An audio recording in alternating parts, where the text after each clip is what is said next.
What's up everybody, Coach Mills here, coming at you with a brand new video. And if you've been playing Overwatch for quite some time, but you still haven't reached Diamond or beyond, then I have the top 6 low elo characters across all roles that will guaranteed help you climb to Diamond. These picks are going to be based on win rates at the lower ranks, so if you want to climb, make sure you watch until the end. GameLeap.com is your golden ticket to Diamond and beyond, and we got a special offer for you in this 50% off sale, so do yourself a favor and don't miss out on this insane opportunity to surpass your limits and climb to Diamond and beyond. Click the links right below, and I can't wait to see you there.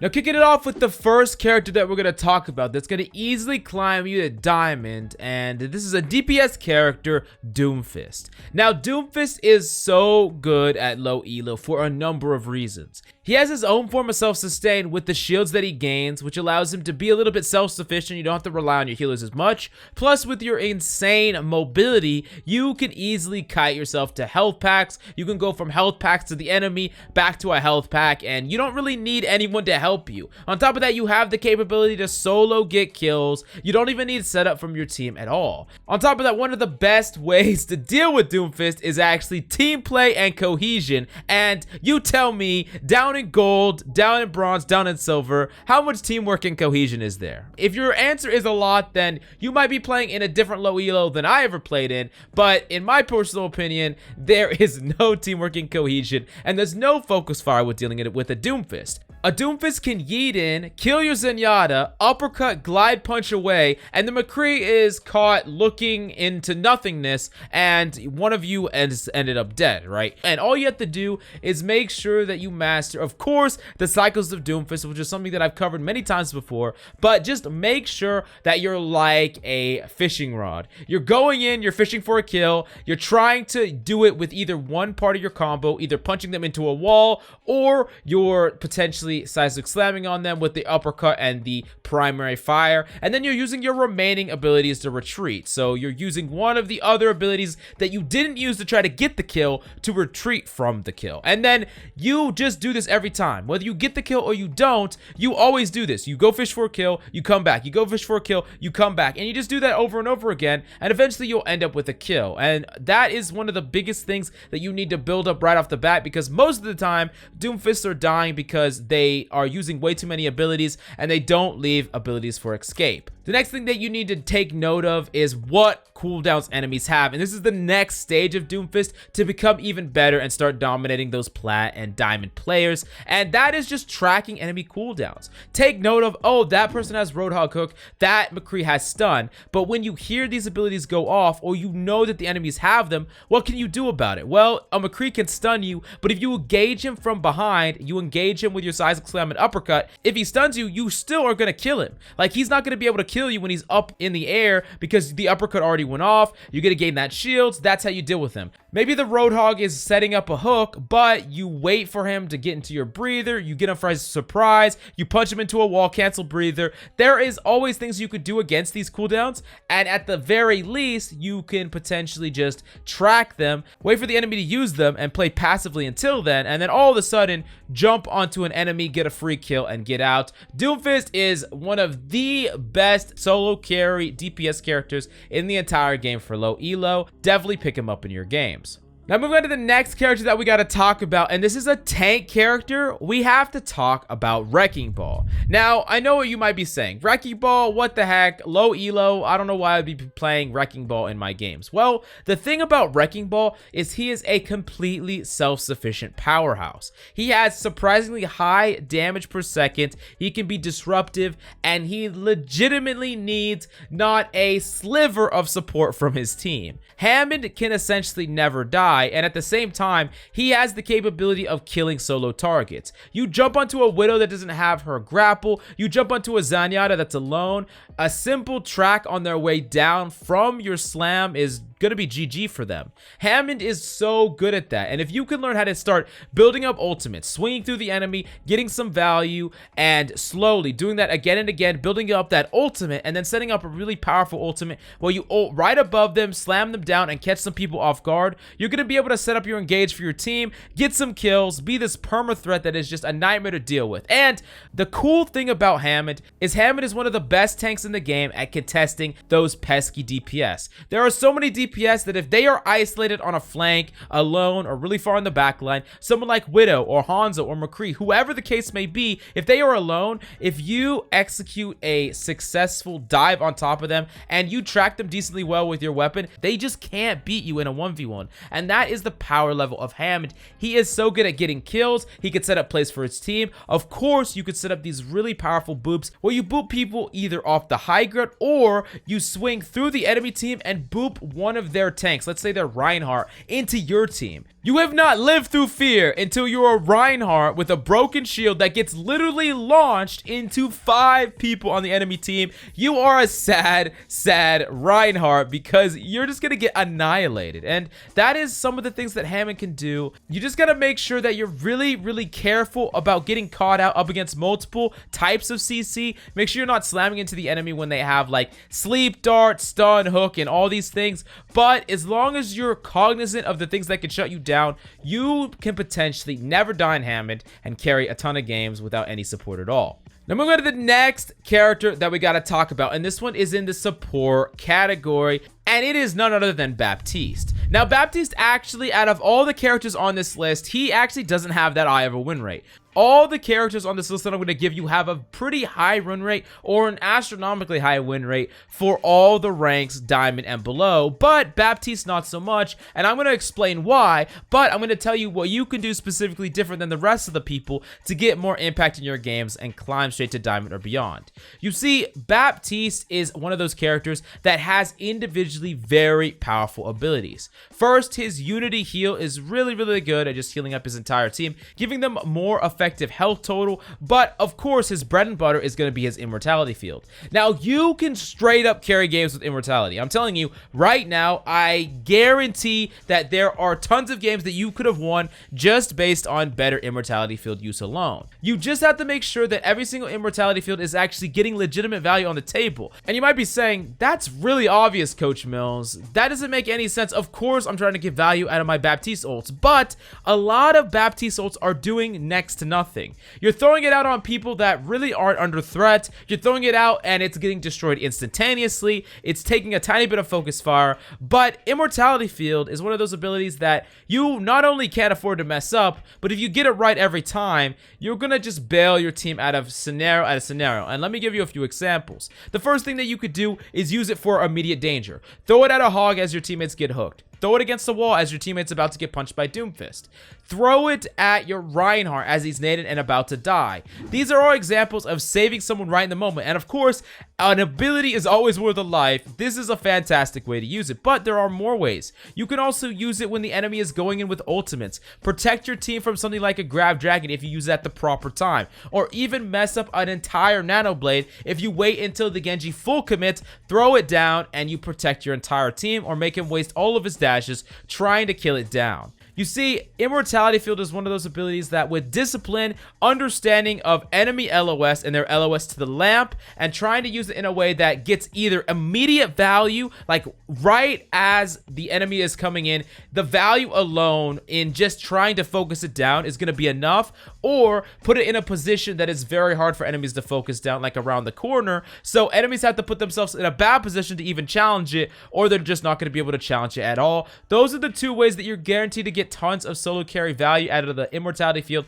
and as Baptiste, not to mention just the fact that he can straight up frag and his amplification matrix that just charges so fast. Definitely, if you're a support player, Baptiste is your golden ticket straight to diamond, honestly, with ease. Now moving on to the next character that we got to talk about on the list, and this character is going to surprise you a little bit, and it's Torb. Now I know Torb, okay, you might be thinking I'm memeing or whatever, but I'm not. Torb has legitimately the highest DPS win rate in a lot of the low ranks, and You might be saying, oh, maybe in bronze, but not in gold. No, he has a very high win rate in gold. He has a very high win rate in plat. He has a very high win rate in diamond. Torb wins a lot of games, and he's just underplayed compared to how good he is. The reason being is Torb can challenge a lot of the most played DPS in the game. He can give a lot of the tanks a nightmare, and a lot of teams just don't focus down a Torb that much, especially his turret. It can be very annoying. Characters like Tracer, characters like Echo, characters like Pharah, even just regular DPS, someone like, for example, Hanzo, if these characters just have to put in time and effort to deal with a turret, but they don't have tanks that set them up, because at higher ranks, tanks will literally go and round to a position, they'll put a shield up for you or whatever, and then they'll potentially break down that turret. But if no one's doing that for you, and you feel like as Tracer, you have to invest your recall and 2 blinks to kill a turret, and then all of a sudden Torb gets another one, it just feels like terrible, and you're just losing over and over again. And that is the power level of Torb. He is the ultimate annoyance. Now, I'm going to give you one tip for Torb, and this is 100% true. Watch any top 500 level Torb. Do not use your right click unless the enemy is legitimately 1 HP. And I mean 1 HP, like very, very low. The right click does almost no damage. And I'm sure you've noticed if you've ever gone against someone with armor and you tried to right click them on Torb or alternate fire, the shotgun spread, you're doing like no damage to them at all. And that's just the way that Torb's weapon is. Unless they are going to die to it, don't use it. Instead, aim for the head and use your primary fire, because it bursts through armor, it does a lot more raw damage, and it's going to be able to potentially get you a lot more kills that way. Trust me, aim head level when you're spamming at shields or whatever to try to get those dinks onto tanks, and always use your primary fire when you're trying to get into duels, especially in this current landscape where there is no shields to block off your turret. Try Torb out in your games. You're going to be surprised at how many free games you win, and you're going to easily climb because of it. Get out of the rank with all the throwers and the bad teammates. Now, moving on to the next character we got to talk about to help you carry straight to diamond. Another DPS, we're going to break it down for you, is Symmetra. And I know you're going to say, again, you're going to be saying, okay, first Torb, now Symmetra. Are we just listing out all the meme characters? Well, yes and no. Yes, because they are kind of mean characters, but no, because Symmetra has an insanely high win rate at low ranks. It just absolutely astronomical, like 57% plus in some ranks.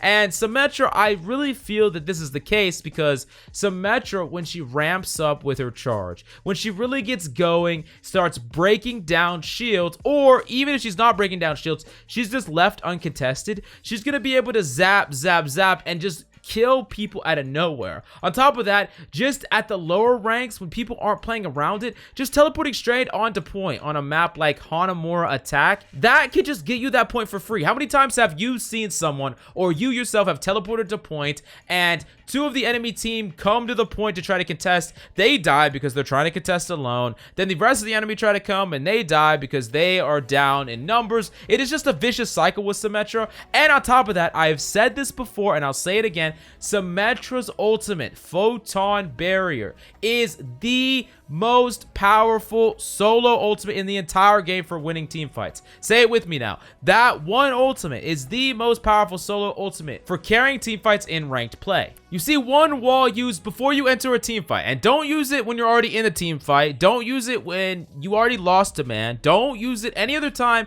besides right before you're about to head in. You use it, you go on. Do you know how many characters in the game just basically can't do anything up against a Photon Barrier? So many characters, because it blocks off Ana's damage, her heals, her nade, Ashe, Widow, Hanzo. I mean, the list goes on and on. There are so many characters that do absolutely nothing up against this ultimate, and if you use it, go into point and play around it, you just have one of the most powerful shields in the entire game. And if you jiggle behind it as a team, the enemy just can't do anything to you. And if you are pushing onto a point like an objective and you put this wall in the middle of it and your team play around it, you're just gonna win as long as you make sure that you don't get picked off right away. And a lot of people will throw up the wall too late. Someone will already die, or their team will already get naded or whatever. But as long as you use it right away, right before you go in and go in off of it, you're gonna win tons of team fights just off of that momentum. And I think that's probably the reason why Symmetra has such a high win rate. Now moving on to the last character on the list, certainly not least character on the list, we're going to talk about a DPS character in Ashe. Now, Ashe is just one of the best characters in the game, of course, and the reason that I'm putting her on this list is I think she is the most balanced between teaching you how to become better at the game and giving you the tools to where you can be self-sufficient. You see, a lot of characters, specifically a character like Widowmaker, for example, falls into that category of feast or famine, where you're either just slaughtering the enemy team and you feel completely oppressive, or you're missing your key shots or all of your shots and you're getting shut down over and over again. Ashe is not in that camp of feast and famine, where she can still get value with her dynamite, with her fire, all the while not feeding over and over again and doing nothing. And she has the tools like her coach gun to get out of being dove and have more survivability without the need for her team. On top of that, she has some of the highest win rate out of hit scans for the low elo play, because as we know, hit scans are dominant right now, but none of the hit scans really have a high win rate besides Ashe, especially at the lower ranks, besides Bastion, I guess, if we were to consider Bastion a hit scan in that category. But realistically, Ashe is the only one with a positive win rate, and that might seem weird because everyone thinks, hey, I should play a hit scan, it's meta, but at the lower ranks it's not the case because they scale with skill. Hit scans dramatically scale with skill, and if hit scans are dominant at the lower ranks, you know that they're going to be completely broken at the higher ranks. Like, imagine a meta where Widowmaker is the best character you could play in Silver. Yeah, I'm going to tell you right now, if that's true for Silver, then GM would just be a complete disaster, where Widowmaker has to be able to like one-shot body shot or something like that. It would just be a complete disaster. But I am getting a little bit off topic here. What I'm saying is Ashe is the best character that you could possibly pick to not only really do you well at the low ranks, give you a chance at actually winning these low rank games and carrying a lot of your trash teammates even without the support, even without the help, but the character will also teach you good fundamentals for future characters, and you can still play Ashe at the higher ranks, while some of these characters, specifically characters like Torbjorn and Symmetra, might fall off a little bit as you rank up, but Ashe will not. She will remain one of the best characters that you could play, probably, unless we see a dramatic change in meta, of course. Getting to Diamond only takes you 2 simple steps. You first had to watch this video, and now you have to go to the GameLeap website and go get your premium subscription, but we have a special deal for you with it being 50% off, so now's the best possible time. Go click the links down below, and I can't wait to see you there. But thanks so much for coming by. I'm Coach Mills, and of course, until next time.